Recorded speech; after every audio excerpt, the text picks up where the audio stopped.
Am I the a-hole for refusing to help my siblings with our mother's funeral plans and for telling them I do not want to be named in her obituary?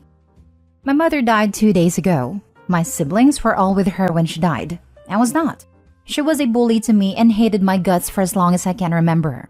Not sure if it was the fact that I was the kid who looked so much like Dad, the fact she was young when she got pregnant with me and resented me for it, or whether I was just unlucky. But she gave me a horrific childhood. And my dad died when we were all young, so I was left to watch her dote on my siblings and treat me like trash. I got to hear all the time that I ruined her life, that she wished she had aborted me, that she dreamed of me dying and getting the relief knowing she'd never have to see me again. I ended up staying with friends from the age of 15, and I hadn't seen her since my 20th birthday, when she showed up with my siblings and told me she wanted to puke just looking at me. I never told her I was gay, never introduced her to my partner or my children. When my siblings called to tell me she was dying, I was so happy. Knowing she's gone, knowing that the woman who hated me for reasons out of my control, who made sure I know how much she never wanted me, filled me with such a feeling of relief. But of course, my siblings are heartbroken. They wanted me to be involved. I told them no way, no how. I said she was a great mother to them and that was fine. But she was evil to me. She was evil and made my childhood hell. And I was not a grieving child and was not spending a single second giving her a nice send-off or spending a single cent on it either. They got mad. Told me it should be split between all of us. They had already planned her obituary and told me how bad I would look if I don't help plan or don't show up. So, I told them to get my name off the obituary because the woman they described was not my mother. We argued. They told me I was behaving just as badly as her by taking it out on them, when they did nothing wrong. I told them I just wanted them to leave me out of it. I told them to pretend we're half-siblings, and I have a different mother out there if it helps.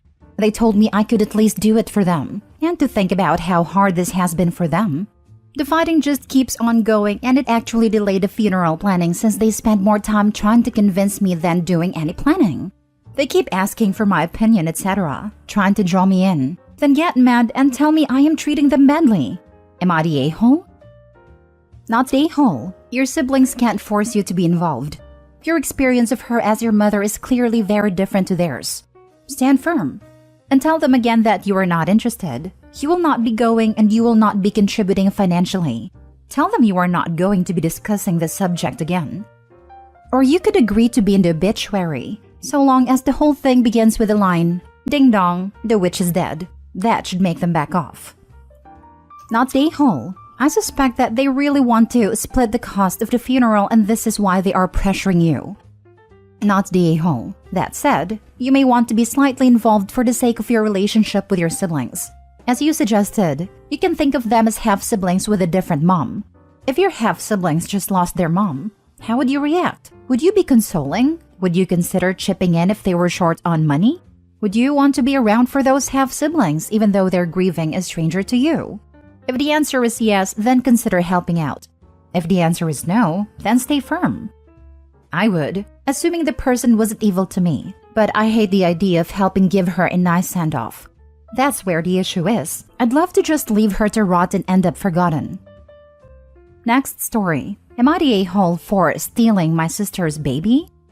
My 29 little sister, female 21, we'll call her Jane, has a 14-month-old baby girl we'll call Sarah, whom I have had custody of since late June of 2022. Jane was divorcing her husband, jobless and homeless. I offered to take temporary guardianship of Sarah so she would be safe and cared for while Jane got her life together. At first, she turned me down.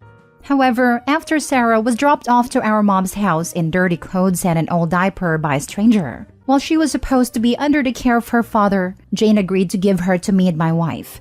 Now, we made clear that it would be temporary, and that Jane would still have full access and could get Sarah back whenever she felt ready. However, during the last 6 months, Jane has completely disappeared from Sarah's life. She doesn't ask about her. She doesn't make any effort to visit her. She doesn't ask us to bring her to visit. She has gotten a job and an unsafe place to stay, yet hasn't offered to take any financial responsibility, not even in the form of buying her gifts. She doesn't call to talk to her or see her. I spoke to Jane recently about all this, and her defense is that it's too emotionally hurtful to see Sarah, because of how much it hurts and how much she misses her.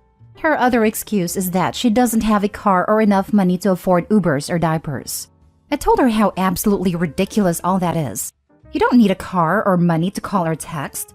We have always made clear we'd be willing to bring Sarah to her, and she spends a wasteful amount of money on food and vapes. Even after speaking to her about the things she should or could be doing, she still has made no changes. Because of this, my wife and I have decided to look into our legal options for adoption. Sarah has legally been abandoned, and we only need to keep her a little longer before the courts would allow termination of Jane and her husband's rights, as husband is even more missing in action than Jane is. Jane is livid about this, and is threatening all kinds of things, but has done nothing. Important information. After I offered originally, and before we actually got physical custody of Sarah, my wife and I attempted IVF and failed. We haven't told anyone about this, even family. However, I told Jane about this on day one, just so that there would be full honesty and so that none of this would seem sneaky if it were to come out later. Jane is bringing this up in a very hurtful way during all this, saying that I'm trying to steal her baby, since we can't have one of our own though we have one adopted son already. And this is very far from the truth. We are genuinely worried about the safety and well-being of Sarah if she were to go back to Jane, and the fact that Jane has essentially ghosted her baby. We feel we have every right to pursue permanent guardianship and adoption. So am I the a-hole? Edit, as several people have asked, why don't I take in my sister too? I don't have space or money for an adult. Sarah has a bed in our room, and we spend about $700 a month on her. There is no way we could cover an adult too. And even if we could, she's not someone I would live with. She is a very unclean person, doesn't shower nor wash her clothes, and hangs out with junkies and other questionable people. She lost her last living situation because her roommate was arrested for possession of meth at home. My wife and I have a 7-year-old son, and now Sarah to protect. Not the a-hole. Saying you stole Sarah is just Jane's way of abandoning her child while absolving herself of the guilt. I imagine the emotions there are pretty complicated. Stop worrying about Jane or looking bad and take comfort in the fact that you are doing what is best for Sarah. Anyone who believes Jane over you isn't worth having on your team anyway. Good luck. Not the a-hole. I am an adopted kid. My mom was an addict and knew she wouldn't get her life together. Look, wait until she can legally sever ties and don't bring this up again. Keep track of every time you reach out asking for assistance or offer to take the little baby to Sarah to her mother, and she refuses or misses an appointment. In California, it's 15 months to sever ties. Do not leave her unsupervised. Once you hit your state's threshold, lawyer up and make your case. If legally you have already temporary custody, a good portion of the battle is won. It's better to maintain the status quo and peacefully win the war than preempt an uphill battle in the family court. Bide your time, make your case open and close, and then formally adopt your daughter. I wish you all the best. Thank you. This is exactly the plan. Where does the rest of your family stand on this issue? Will they support you in this process? My mom is on the fence, but all my siblings are on my side. If your mother ever gives you pushback, you should remind her how Sarah was delivered back into her life, in dirty clothes and an old diaper. Next story. Am I the a-hole for not including my grandchildren's stepmother, step and half siblings in a family book? My youngest daughter died 9 years ago. She left behind a husband, Joe, and 3 children. My granddaughter is now 17 and my grandsons are now 16 and 15. Joe has since remarried to a lovely woman, Marie. Marie has a son and a daughter from a previous marriage, and she and Joe had a 5-year-old together.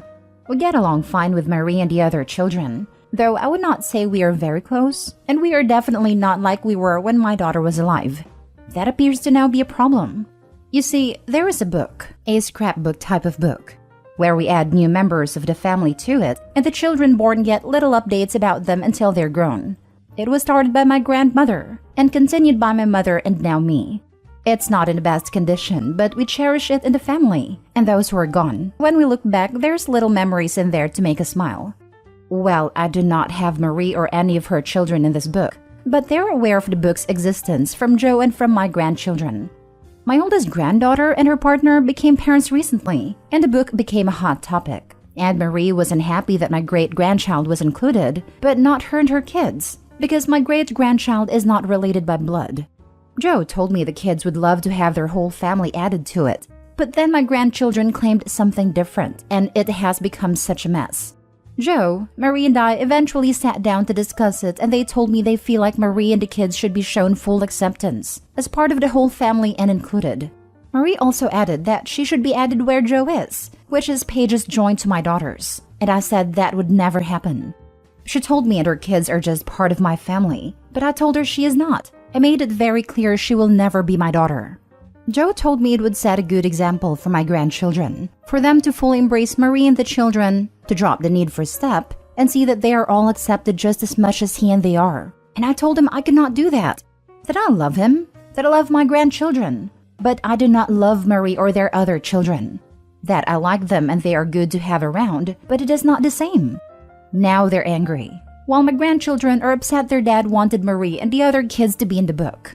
Marie called me a terrible grandmother in person, and that she had told her kids I was grandma, and now I had made their lives so much more terrible. Am I the a-hole? Now for the comments.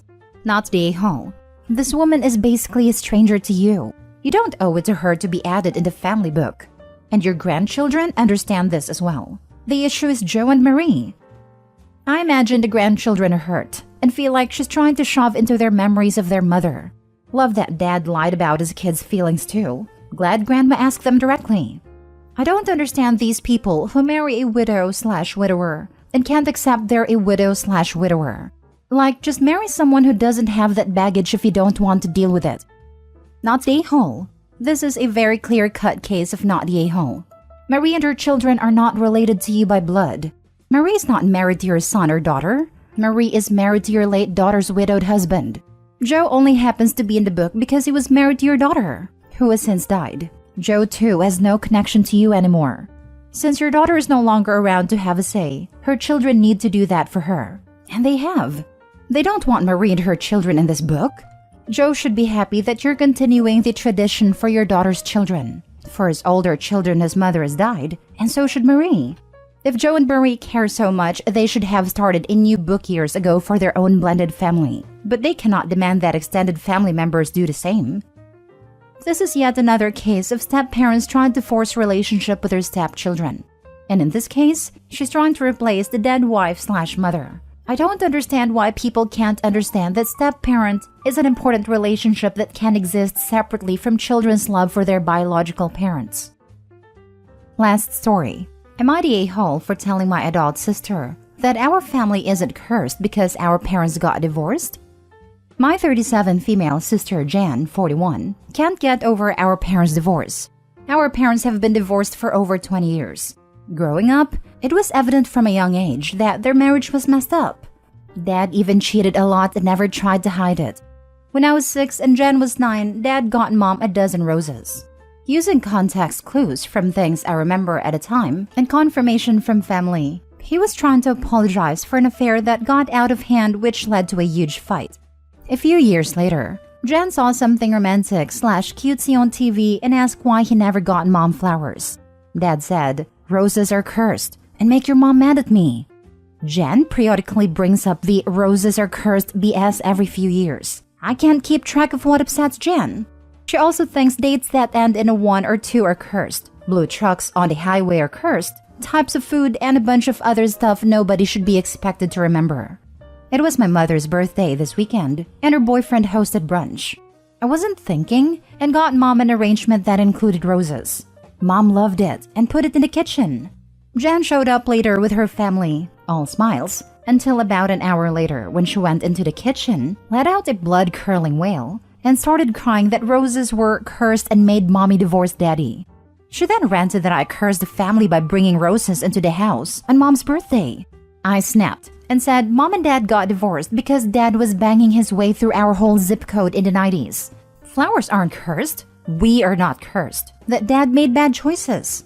And if she couldn't come to terms with that, then she needed to seek treatment because her behavior wasn't acceptable or normal. She looked at me like I had interrupted her Oscar speech. She and her husband then left and we tried to salvage the day. Mom's boyfriend thanked me, but Mom and our aunt say I'm the a-hole and that Jan is sensitive and delicate and I should have known better than to bring flowers. My husband doesn't care. He just won't go to family functions with Jan there now. Not the a-hole. Your sister clearly has a lot of unprocessed trauma from the divorce.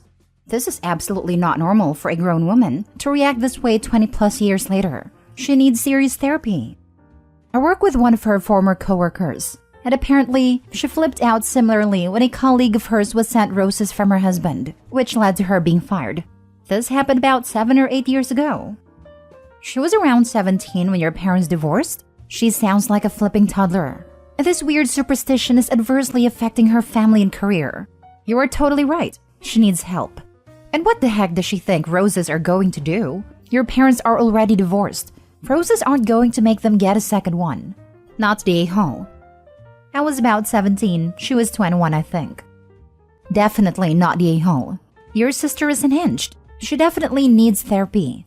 She's in denial. And I think about your father and why they divorced. And it's made her the way she is.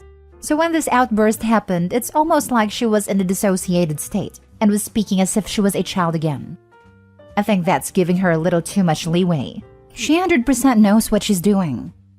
Not the a-hole, but you and her didn't live the same past. This was a really tough one for me to learn, that my trauma from our childhood isn't the same as my brother's and sister's trauma, even if we lived through the same event.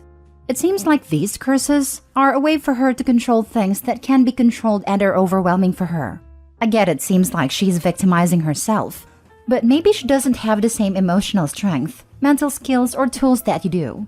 It's okay you snapped. Family is super frustrating, but try to remember something that scares you doesn't scare someone else. Something that makes you laugh doesn't make someone else laugh. Trauma and memories are the same way. I get that, but after a certain amount of time, 20 years perhaps, we don't have to continue to be held hostage by someone else's traumatic outbursts.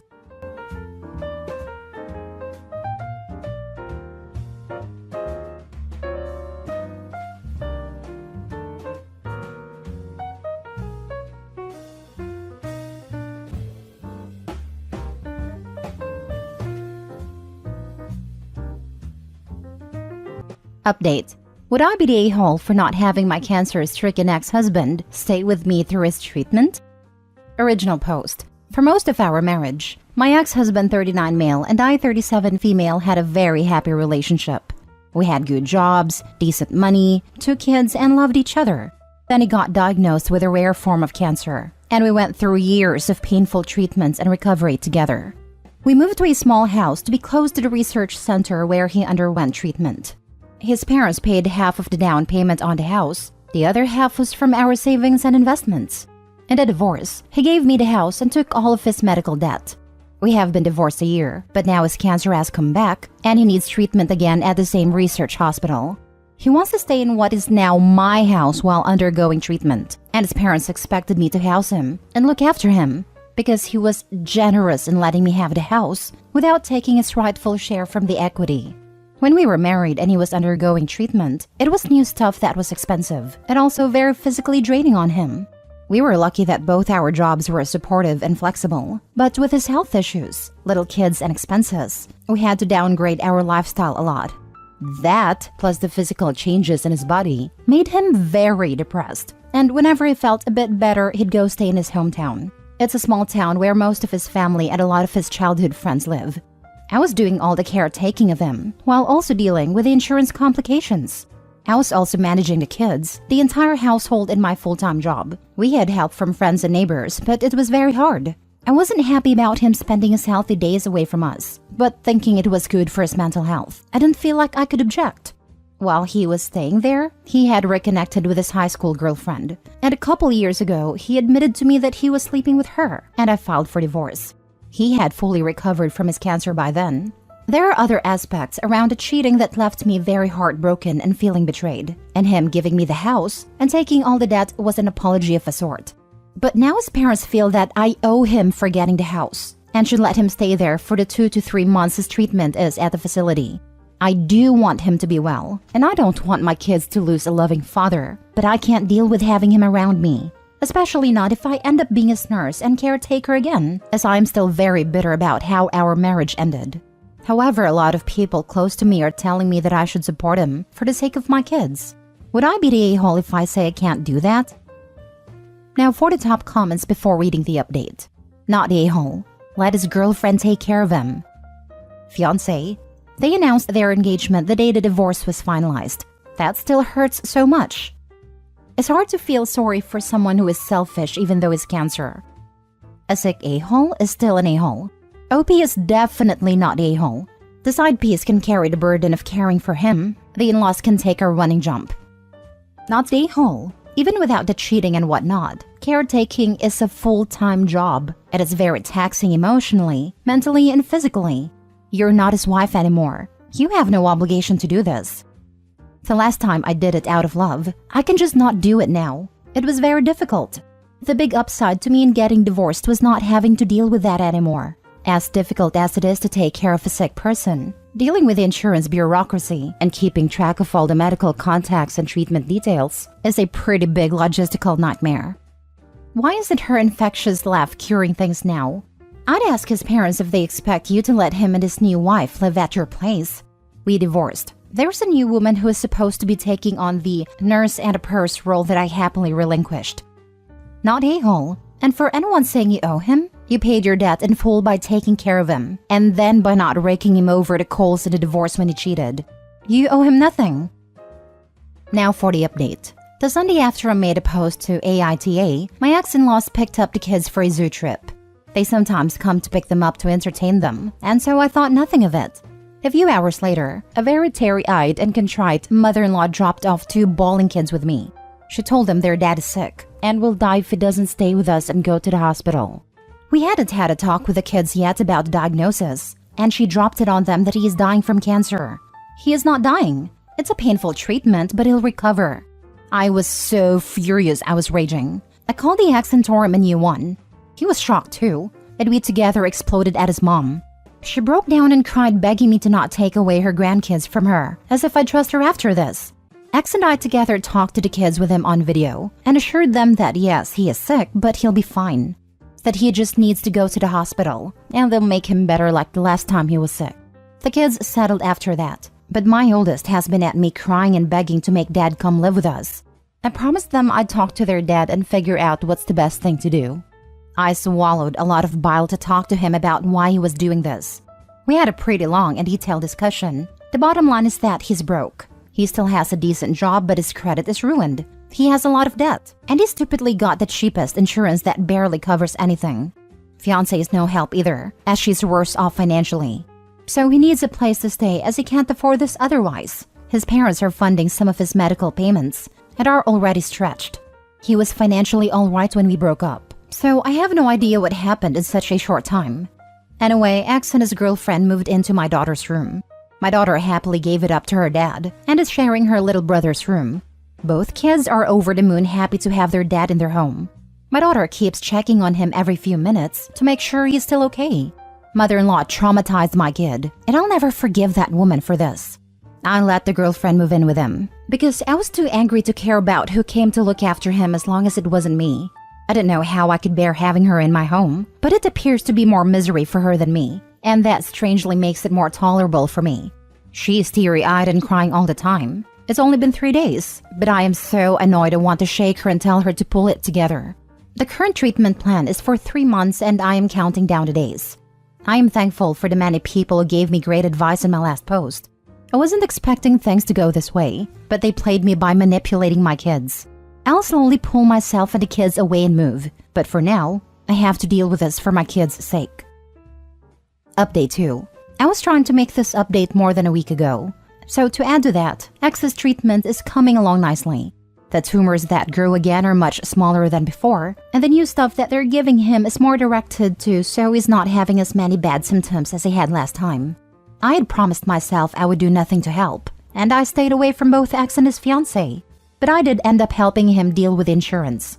His fiancée has the personality of a wet noodle and cries all the time, and it was easier for me to do it than deal with her struggling. X is polite enough to me, but his personality has changed.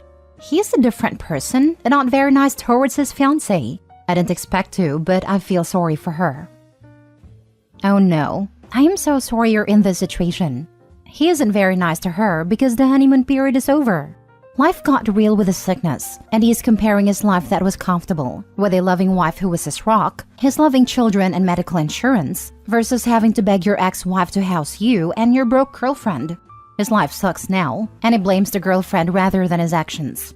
You are in this situation now, but please, please, please take advantage to show him what he lost.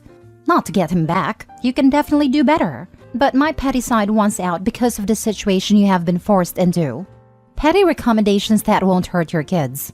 1. Cook his absolute favorite, most delicious smelling dinner. Don't cook them any. 2. If it's birthday or Father's Day whilst he's with you, go to town to get the kids to celebrate him. His favorite thing, everything from the time he was living with you. Then give him your most special home-cooked meal or baked goods for dinner.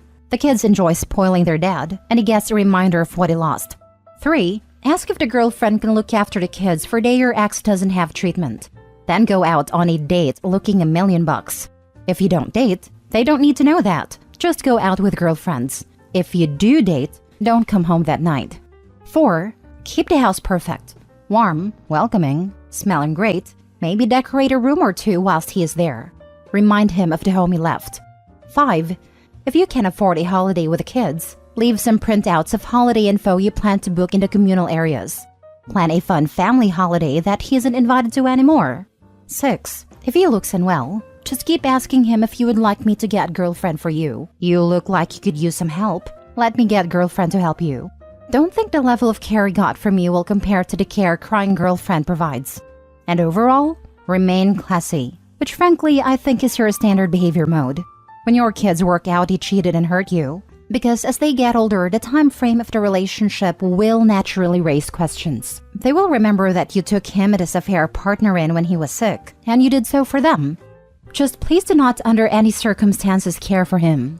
If he is really bad, take the kids and go stay at your family house. Don't let him drag you back into the darkest years of your life. I've done number 3 2 times already. I haven't dated yet since the divorce. I want to, but online dating scares me and my social life involves around my kids.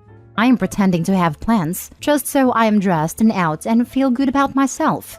I didn't leave the kids with them though. I managed to arrange a sleepover for kids with their friends on those nights. I have been amazed by how much love and support my kids and I are receiving from our neighbors and friends. I told a few close people what's going on, and I suppose most people now know. I have received a lot of offers to help. People can be kind. We got invited to a camping trip on Easter weekend and I'm taking kids to that. Ex-mother-in-law was making noises about having the kids over, but I've shut that down. I would never trust ex-mother-in-law with the kids ever. Like never again. And I have a hard talk with the kids about manipulation, because that is exactly what she did. Weaponized the kids and their love for their dad to get what she wanted. Yes, my blood still boils about that. I never talk bad about ex to kids, but I talk to them about what their grandmother did was wrong, and they understand that to some extent. Last story. Am I the a-hole for telling my sister-in-law I don't need her parenting advice, as she clearly doesn't know what she's doing? I, 36 female, have a beautiful baby boy, 10 months old, who was christened last Saturday. My twin and his wife, 41 female, flew in for the christening with my nieces, 7 and 5 female. They live in another state, and I paid for their flights because they live with a modest income and she is a stay-at-home mom. The day of the christening when they arrived, my son was crying, and we tried his usual self-soothing techniques, but he wouldn't stop. My sister-in-law said we should just give him his pacifier. I told her we don't use pacifiers and he's never tried one. Over the next few days, it was a similar rodeo. Baby cry and we would use self-soothing techniques, and sister-in-law would mention how pacifiers would soothe him. Well, after the christening, upon her suggestion once again to give my crying son a pacifier, I snapped. And in a room full of friends and family, I said, I would never take parenting advice from a 41-year-old woman that still lives on her parents' property, cannot hold down a job so she's a stay-at-home mom, that my retired parents have to send money every month to help them make ends meet, and whose 5-year-old still uses a pacifier to soothe herself and proudly shows them off. A 5-year-old whose mouth is so jagged and ruined that she and my brother will probably have to ask me and my husband for money for orthodontics care because they can't afford it. That she's a prime example of what not to do in raising kids. Well, obviously the room was silent, and she ran off crying and she and my brother left. They only came back that evening, but neither she nor my brother said anything to me, and they left the next day to the airport. My brother said I have to apologize, and it was unfair for me to throw their finances in their faces. While I apologized for that, said I would not apologize for telling her the fact about my niece's situation. And I told him that on multiple occasions both I and my husband, a pediatrician, have warned them about the negative effects of a pacifier on a child. My brother told me to mind my own business, and I said I gladly would, as long as his wife minded hers. Now my parents are telling me to apologize again. Naturally, my friends are on my side. So, Internet, am I the a-hole? Edit. 1. To those saying I'm a bad parent because my son is constantly crying, he's teething. And we have various self-soothing techniques we use, including self-soothing music, his Sophie, his soothing support stuffy, etc. 2. On multiple occasions, my husband did tell my brother and sister-in-law about the negative effects of pacifiers on a 5-year-old because they are concerned. He's a pediatrician. They just failed to implement this medical advice. 3. I do not have a temper. I was very stressed. However, I will be reaching out to sister-in-law in a few days to speak with her directly and apologize for my hurtful outburst. 4. The comments about the finances. Yes, I am upset because my brother is upset about their finances and wants her to get a job to help burden the load. His words. He is in grad school after a layoff to get a better opportunity for his family, and he wishes she would help. She stopped working 6 months into her first pregnancy and never went back. Now for the comments. You could have said, thank you for your suggestion, but we choose not to use pacifiers. And I expect you to respect our parenting choices even if you make other choices. Instead, you dropped a nuclear bomb, destroying this woman's entire life. You're the a-hole. Frankly, no apology is ever going to repair that kind of contemptuous string of insults. If you intended to sever that relationship, mission accomplished. Opie, you used a nuclear bomb to kill a fly. You're the a-hole. Yeah. Giant, you're the a-hole. Holy smokes, you went nuclear. There was a better way to handle that undoubtedly. I googled all the pacifier stuff, and I get your concerns. But yeah, still doesn't excuse your outburst. Wow. I know. I was just so stressed with the christening, and her comments were just so annoying and constant. I snapped, and I did go nuclear. I feel a bit bad for embarrassing her and myself. Just a bit? I just reread what you said to her. And man, wow. I can't believe you said all that. That was so out of bounds in every way. I don't know what you can do to ever repair that relationship. An apology isn't going to fix this. If I was her, I'd never speak to you again. And frankly, I wish you did. I want to see your side here, but geez. You're the a-hole. Everyone has their own parenting styles. Theirs might not be for you, but you went in so hard and so deep. Almost as if this isn't about a pacifier at all. It's not. I'm annoyed she doesn't get a job and help my brother contribute to the household. It's unfair for my retired parents and me on occasion to have to send them money when she refuses to work and then gives me parenting suggestions? Yeah, no. So in other words, you just don't like her.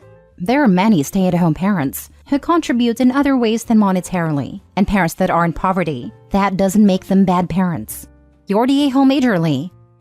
I do like her, but I don't like her expensive taste, like Montessori and private school that she and my brother can't afford, but she insists on, and we have to fund it. My parents, hers, etc. This isn't about poverty, it's about being too lazy to contribute to wanting things for your kids that you can't afford, and not working and expecting money to be given to you when you ask. Stop funding their lifestyle. It makes you the problem for enabling their behavior.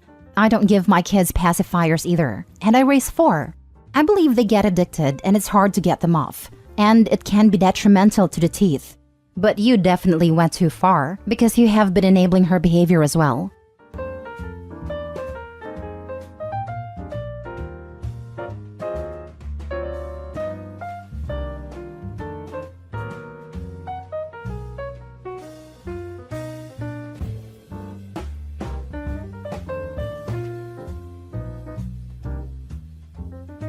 Am I the a-hole for not forgiving my sister for crashing my car? Original post. My stepsister, female 21, crashed my female 18 new car after I told her she couldn't use it again.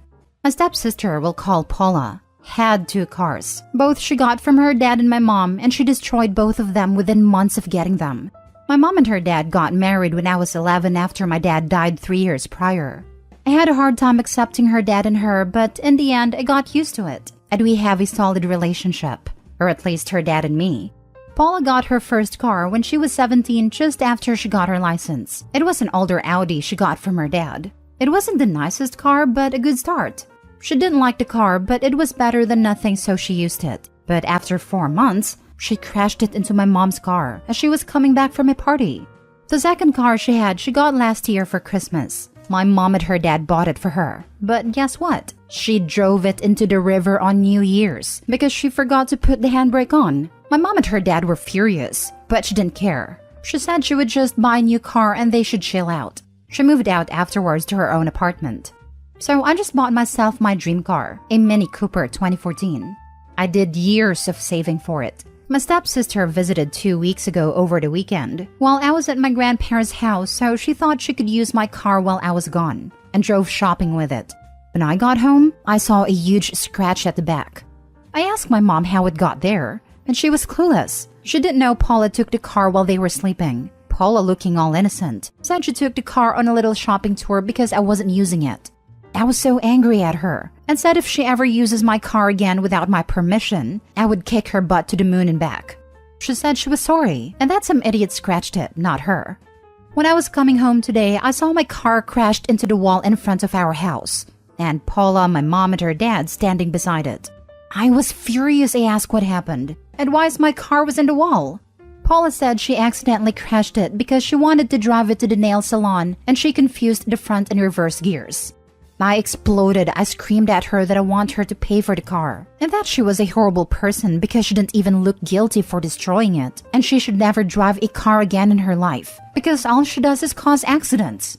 I stormed away and locked myself in my room. Her dad said I should forgive her and that it was an accident and that we were sisters.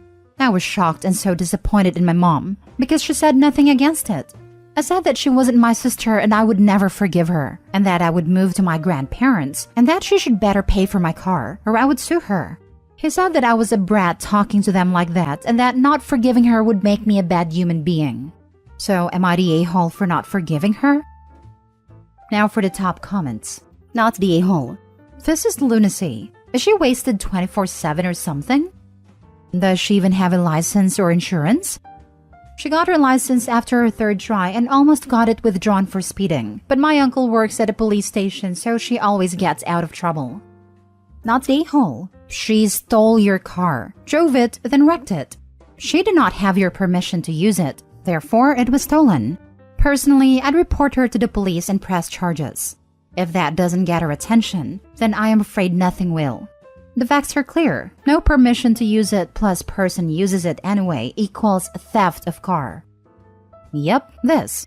Plus, OP's insurance rates will go up if it's an accident OP allowed. Call the police and report it as an unauthorized use of the car. Call insurance and make sure they know that the driver was explicitly prohibited from using the car. Take the payout from insurance and buy a new car. Stepsister can then deal with the insurance companies collecting from her or her insurance. If that means her rates go through the roof or she has legal problems, too freaking bad. Not the a-hole. Not the a-hole. If you're 18, the car is in your name and you paid for it, report it stolen. She needs to see consequences for carelessness. Have her charged with theft and tell her you won't drop charges unless she pays up immediately and both your parents apologize to you. Then, move to your grandparents as you can't trust any of them. Now for the first update. Today morning, I got a call from my stepdad saying Paula came crying and drunk driving in a car to them and begged him to try to change my mind to the police because she doesn't want to get into trouble. He said if I go to the police, my uncle won't do anything for me and that I'm no longer welcome at home. I just got back from the police station and filed a report of theft and damage to property against Paula, but turned out Paula and her dad called the police and said that I would frame her and that I crashed the car into the wall myself. So I'm on the way to a lawyer to help me with all of that. I also called my insurance company, and they said that would work on getting me the money I deserve. I'm now living at my grandparents' house and will distance myself from the rest for a while.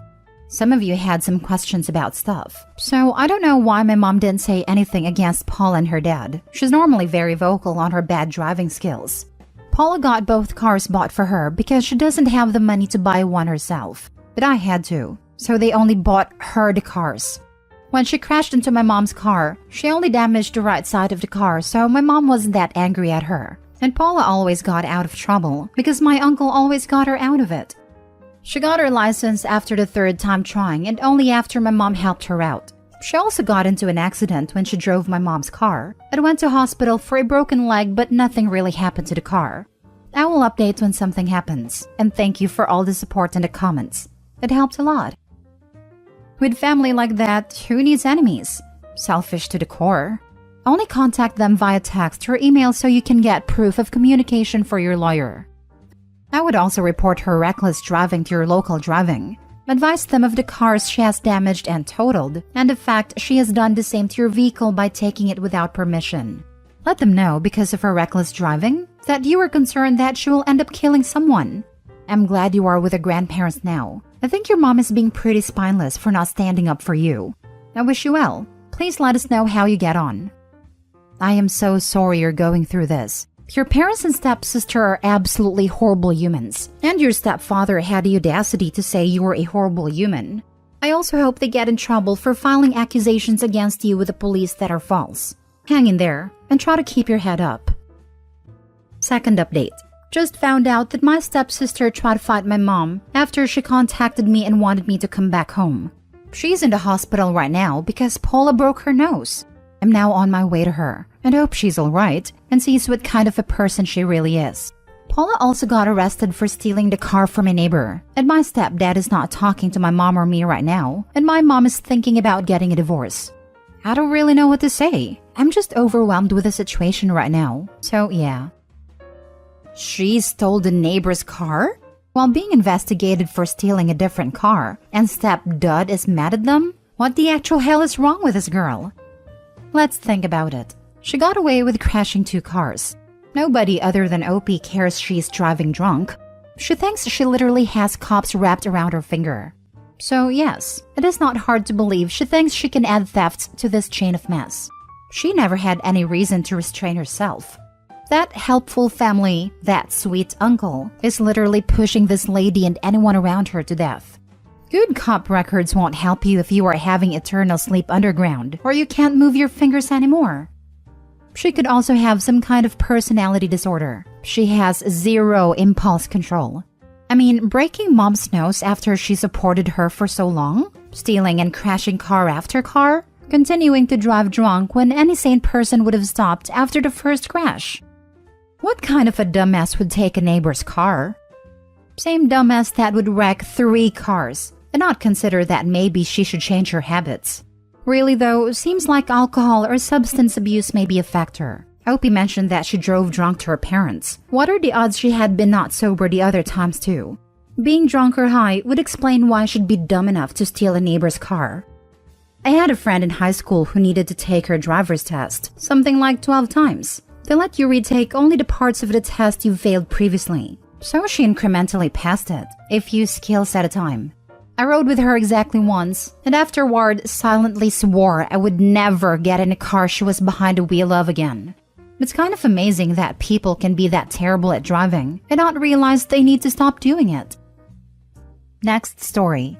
Am I the a-hole for telling my kid if he can't share his food, it might be time for him to move out? On Valentine's Day, I got 2 large pizzas for my family to eat, and then I went to work.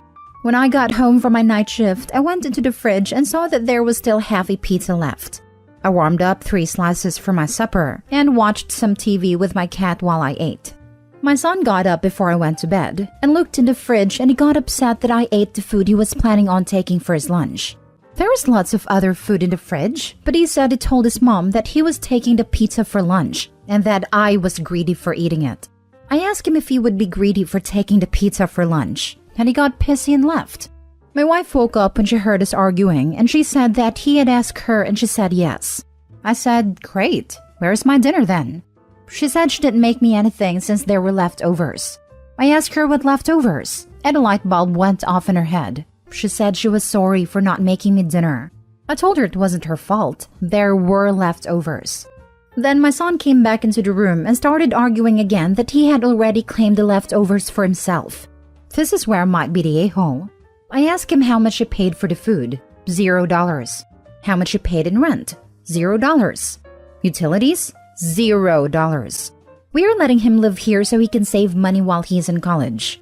But I'm sick of this entitled little jerk-off. So I told him if he had a problem with me eating his leftovers, maybe he should move out so he can have his food safely stored away from me.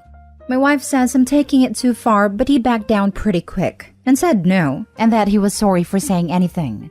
My wife says I'm being an a-hole for scaring him with kicking him out over some leftover pizza. But I'm not. I'm making sure he knows the best way to keep food that I paid for safe from me is to live elsewhere and buy your own food. Now for the top comments. Not the a-hole. Reading the comments, he is 22. He is living at home rent-free. He isn't contributing to the household budget, and he thinks he can claim food you paid for. Unless you took it out of his lunch bag, you are not the a-hole. Info, does he have a job? He has a job. We are letting him stay here so he can save money. We are even paying for his college. He doesn't help out with anything except chores around the house. Not wrong that there's a little whiff of entitlement, but he seemed pretty straightened out after you pointed out costs here. But is your wife a bit of an enabler? She seems to jump to giving him his way in all of this. His leftovers? Leftovers are only leftovers when everyone has had their share for the meal. Your retort to him about what bills he pays in the house is pretty spot on, and something any parent I know would say. Sucks being on the receiving end of that quip, but it is valid. Your wife sounds like an enabler, and is just as selfish as your son if she allows him to claim a half pizza for his lunch after you went without. He does sound like a turd. Sorry you have to deal with him. Not the a-hole. Exactly this. It's not leftovers if everyone hasn't eaten. It's still dinner. This is how my 4-year-old may behave if we eat the last strawberry he's saving in the fridge. Even then I feel I need to gently teach him to be considerate. OP, not the a-hole. Last story. Am I the a-hole for telling my wife I will stop gambling when she stops buying art supplies? My wife, 29 female, and I, 28 male, have been married for 3 years. We are currently saving up to buy our first house. We started saving about a year ago and are hoping to buy a home this summer if the market in our area adjusts in a beneficial direction. We are already pre-qualified with a lender and are closing in on our goal amount for the down payment. Once a month, I will go to a nearby casino and spend some time gambling. I do the same thing every time I go. I put $200 in one pocket and use that for gambling, and anything I win goes into a different pocket. Once the $200 is gone, I leave with whatever money I have in the other pocket. I usually just sit at a $5 blackjack table, since that's the game I enjoy the most. And if I just make minimum $5 bets, I can play for a couple hours and call it a night. Most nights I end up around even. But sometimes I lose $100 to $150, and a few times I've come home with an extra $200 to $300. I never, ever take out more than the $200 I allow myself to start with. And if I come home with winnings, that money goes directly to the house fund. My wife, on the other hand, is an artist and spends a lot of her free time painting and drawing. She has a very large collection of paint and other supplies, and spends a lot of money on her supplies and equipment. She will sometimes sell a painting or drawing to friends or family, but she mostly just does it for her own enjoyment and relaxation. She doesn't do commissions or anything that would make money off her art. This past weekend, I was going to go to the casino, but my wife stopped me before I left. She said I shouldn't be going to the casino and throwing money away when we are trying to save for a house. I told her that I don't see how me going to the casino once a month for $200 is any different than her buying new art supplies. I gestured towards a box of new art supplies my wife had just gotten and asked her how much all of it cost. She didn't answer that and said that it's different because art is a hobby for her and gambling could lead to addiction. I reminded her of my system and that I never stray from it. I told her I just do this because I enjoy it, like a hobby, and that anything I come home with goes into the house fund anyway. She said if I had just taken all the money I spent at the casino, we could already be at our goal by now. And I told her I could say the same thing about her art supplies. I told her I will make a deal with her. I will stop going to the casino if she can go 2 full months without buying new art supplies and only using the things she already has. She told me that's not a fair deal because she's always discovering new things she needs as she progresses through projects. I told her in that case I'll be home from the casino in a few hours. She got mad at me and told me I'm being a selfish jerk and for caring more about gambling than getting a house. I left instead of fighting with her. Ended up coming home up $150. Not the a-hole. This is your hobby. You have a set limit, it's once a month. Sounds reasonable. Agreed.